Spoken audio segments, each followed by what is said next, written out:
Liberal Party presidential bet Mar Rojas has found himself on the defensive amid allegations that he's been using government resources for his political sorties and now even his relief operations.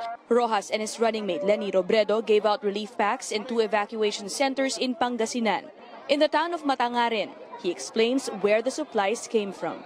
Pero lahat po itong mga relief goods na dala po namin dito ay galing sa mga donation, volunteer at ambag-ambagan ng mga kasama sa Mar Leni campaign. He's referring to donations given to Operation Tulong Bayan, an initiative of the Liberal Party.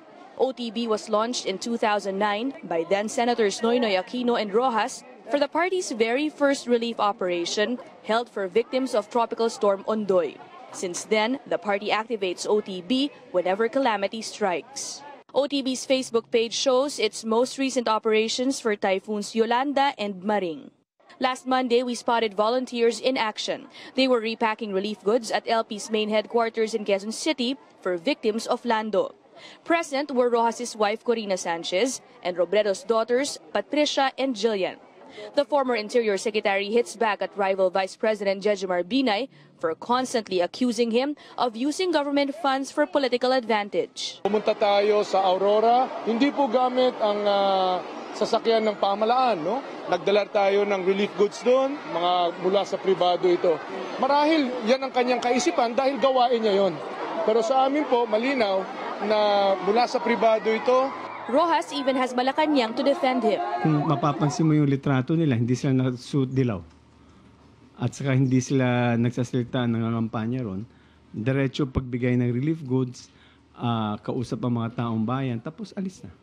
So, klarong sinuspindi ng kampo nila ang kampanya. Although he insists his relief operations are done without political color, Rojas couldn't dodge questions regarding the upcoming elections. He was also asked about Richard Gordon's claim that UNA and LP members tried to get him to file a disqualification case against another opponent, Senator Grace Poe.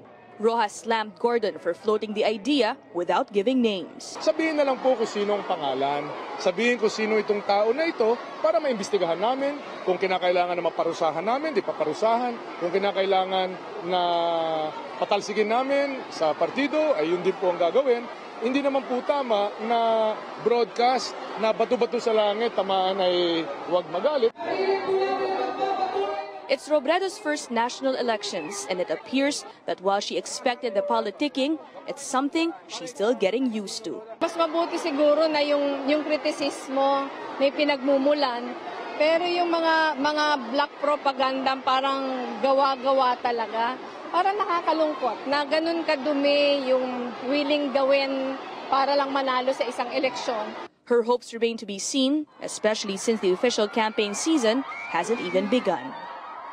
Reporting from Pangasinan, Ina Andulong, CNN Philippines.